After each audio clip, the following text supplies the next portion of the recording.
Bom dia, meus amigos, como vocês estão? Tudo bem? Gente, hoje eu tô aqui lendo meu devocional e refletindo, né, nas coisas que acontecem na vida da gente.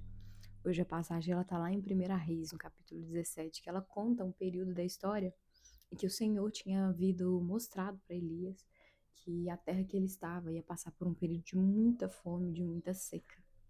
Mas ele deu ordem para que Elias fosse para um determinado local, uma caverna onde passava um rio corrente. E apesar de não ter comida naquela época, o Senhor mesmo iria mandar a provisão. Ele ia mandar corvos para poder levar o alimento para ele nos horários das refeições e que fome ele não ia passar. Olha só como é o cuidado de Deus com a gente. Olha só quando o Senhor ele nos dá uma palavra. Às vezes o cenário ele parece de impossibilidade. Gente, todo milagre ele começa de uma fé. Ele precisa de fé, porque o cenário de milagre, o milagre ele não combina com o cenário. Quando, quando na cabeça de alguém você recebe uma palavra falando que você vai ser alimentado por corvos, você vai acreditar. Você acredita que você vai morrer de fome, a nossa fé ela é pequena demais, é falha demais, mas ainda assim Elias confiou. Elias foi para aquela caverna e a Bíblia nos conta que assim o fez o Senhor. Corvos levavam comida para ele, tinha água que passava lá no torrente. Só que chegou um determinado ponto da história que Elias precisou dar um outro passo. A água da torrente secou, do rio secou. E o Senhor deu ordem para que Elias fosse até uma cidade próxima, procurasse uma viúva e pedisse então alimento e água para essa viúva. E assim fez Elias mais uma vez, se levantou do lugar que ele estava por ordem do Senhor e foi atrás dessa viúva. Quando ele chegou na cidade, essa mulher estava lá catando uns gravetinhos para poder acender o fogo na casa dela. Ele olhou para ela e falou assim: Ô mulher, traz lá um tiquitinho de água para mim, uma jarra de água para mim. Na hora que ela virou as costas para poder ir buscar água, ele falou: traz também um pedaço de pão, assa um pão lá e traz um pedaço para mim. E a mulher vira para ele assim, eu acredito que com muita tristeza no coração dela, e fala para ele: olha, a água, como se diz, eu posso até trazer, mas o pão, o restinho de farinha que eu tenho, o restinho de azeite, é para fazer a comida para eu e meu filho comer aqui agora. Provavelmente deve que não dava nem para os dois, pela quantidade que, a forma que ela relata, né? E que quando ela comesse essa refeição com o filho dela, provavelmente ela ia morrer porque ela não tinha mais nada, e ela não sabia de onde viria o recurso. Ela não tinha como prover mais recurso, mais comida para a casa dela. Mas ainda assim, Elias bateu na tecla com ela e falou: não, pode trazer, que o Senhor mesmo vai fazer com que essa comida nunca falte, esse azeite se multiplique. E a mulher também agiu com um ato de coragem. Ela foi, buscou a água, preparou o pão, e a Bíblia nos conta que por muitos e muitos anos o azeite não secou da vasilha, a farinha não acabou na botija, ela foi alimentada por muito tempo. O Senhor cuidou tanto da vida dela, quanto da vida de Elias também. E assim também é conosco, quando nós cremos, gente. Talvez, quem sabe, o Senhor te deu uma palavra, o Senhor te deu uma promessa. E essa promessa, às vezes, tem passado por tantos percalços difíceis, né? Às vezes você chega a desacreditar e pensar, meu Deus, será? Às vezes o será vem, né, gente?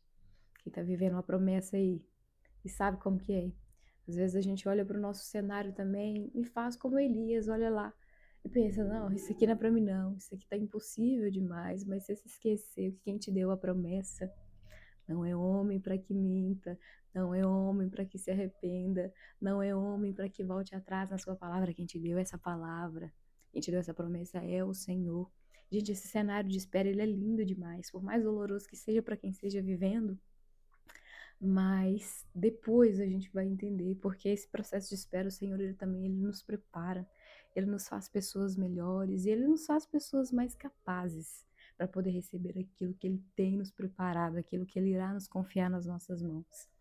Ô, gente, e quando nós estamos no cenário da impossibilidade, quando nós somos os improváveis, a gente sabe, o Senhor ele nos lembra que esse milagre, ele não é para mim, não é para o meu benefício, ele não é para o benefício, ele é para o benefício do reino.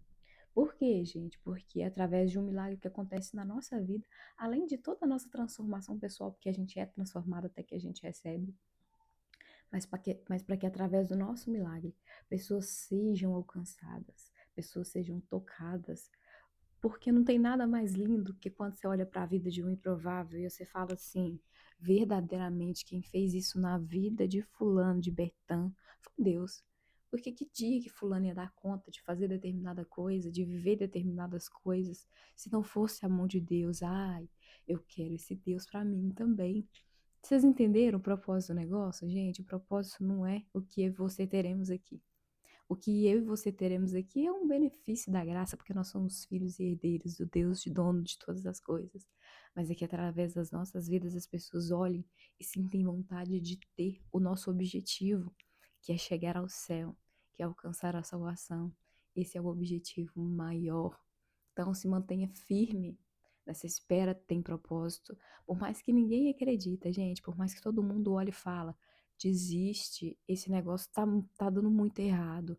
Mas se você tem uma palavra, se você tem uma palavra, não se iluda. A gente precisa de uma palavra, a gente precisa que Deus nos confirme.